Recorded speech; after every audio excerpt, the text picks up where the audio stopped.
저는 이번 주에 실천 이성 비판 읽었고요. 처음에 칸트의 인식론부터 조금 설명이 필요하실 것 같아요. 이거를 좀 알고 가셔야 이해가 좀 빠르실 것 같아요. 칸트는 이 물 자체, 어떤 대상 물 자체를 일단 얘기를 하죠. 그리고 여기 인간이 있죠. 근데 우리는 물 자체 대상을 볼 수가 없고 이 현상에 관계합니다. 그래서 이 현상에 관계를 하는데 이 직관으로부터 감성과 내용이 이 범주를 통해서 지성 5성에서 이 개념이 생기고 이걸로부터 사유를 하게 됐고, 여기서 범주라는 게 동전 분류기 같은 겁니다. 이렇게 그 동전이 각자 종류가 다르잖아요. 이렇게 나눠주는 게 범주입니다. 어떤 틀이고. 그래서 직관의 내용을 이 범주를 통해서 거쳤을 때 그때 개념이 되는 거예요. 이 과정을 거치고 나온 게 인식이고, 그리고 우리는 어떤 판단을 하고 어떤 행위를 하죠. 이게 우리가 이성이 할 수 있는 어떤 인식 범위의 규정입니다. 근데 이것을 넘어가는 어떤 추상적인 그런 예지 세계, 그것을 예지 세계라고 그래요. 이 예지 세계에 뭐가 있느냐? 신, 자유, 불사성. 칸트는 이것을 얘기를 합니다. 사변적 이성으로부터는 경험을 초월해 인식하려는 그런 월권을 박탈해야지 이 실천적 사용을 위해서 이것을 상정할 수가 뭐 있다, 뭐 이런 말이에요, 이게.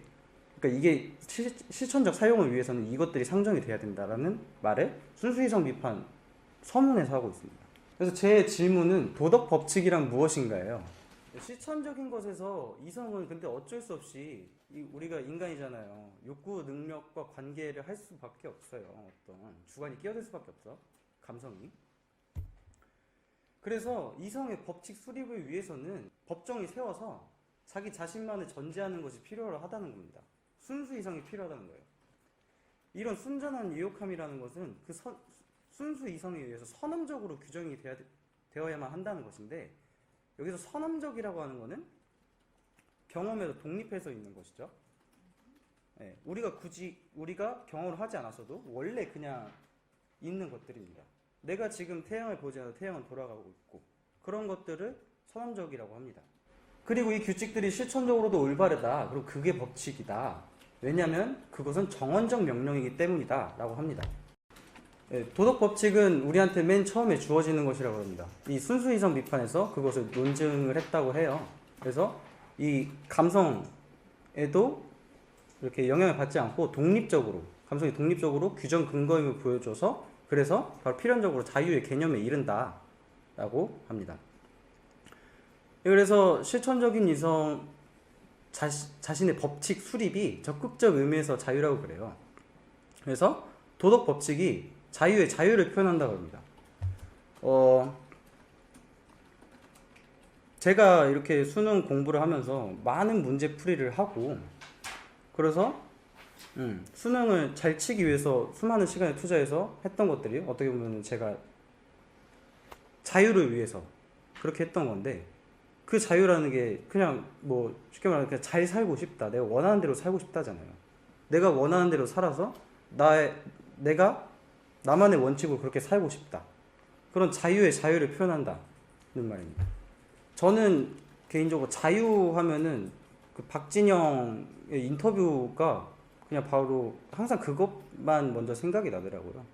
박진영이 그 인터뷰를 하는데 본인의 자유에 대해서 이렇게 얘기를 하는 거예요. 무대에 4분의 무대에 서기 위해서 그 수천 시간을 그 무대 뒤에 어떤 연습실에서 계속 연습을 하고, 그렇게 해서 내가 왜 그렇게 하느냐 했더니, 내가 무대에서 내가 원하는 동작을 적시적기에 하기 위해서, 그런 자유를 위해서 그런 연습실에서의 어떤 규칙, 법칙들을 지켜가면서 그 자유를 이렇게 실현하는 거죠. 저는 자유하면은 그 말을 박진영이 참 이해한 것 같다라는 생각이 듭니다. 그래서 이렇게 서로 상호 의거하는 것이죠. 얼마 전에 밤에 등산을 갔어요. 하얀 물체가 제 눈앞에 보이는 겁니다. 에어팟 프로예요. 죽고 싶잖아요. 근데 제가 지금 하필 실천 이성을 읽었는데 그걸 주스면 안 되지 않겠습니까? 그냥 그 자리에 놓고 그냥 등산하러 갔는데 뭐 어떻게 되는지 모르겠네요. 남의 것을 취하면 안 된다는 그런 선언적 법칙이 제 행위의 규정 근거가 된 거죠. 그러니까 저는 그냥 도덕적 가능성을 판단해 본다면 그냥 행위만 했으면 됐던 겁니다.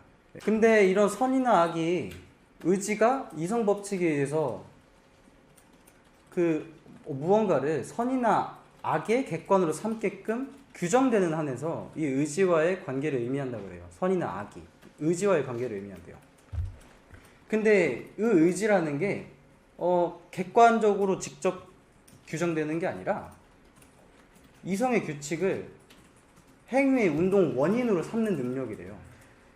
의지라는 게. 그래서 선과 악이 결국에는 인격의 행위들과 관계되는 거죠. 행위 이전에 이미 의지가 있으니까. 그래서 종합입니다. 이 학문만이 지혜론에 이르는 좁은 문이라고 그래요. 우리가 뭘 해야 하는가가 아니라 다른 사람들을 헛길로 빠지지 않도록 보호하기 위해서 어떤 게 표준으로 쓰여야만 하는가를 뜻한다고 그럽니다. 지혜론. 그래서 학문의 지킴이가 철학이라 그래요.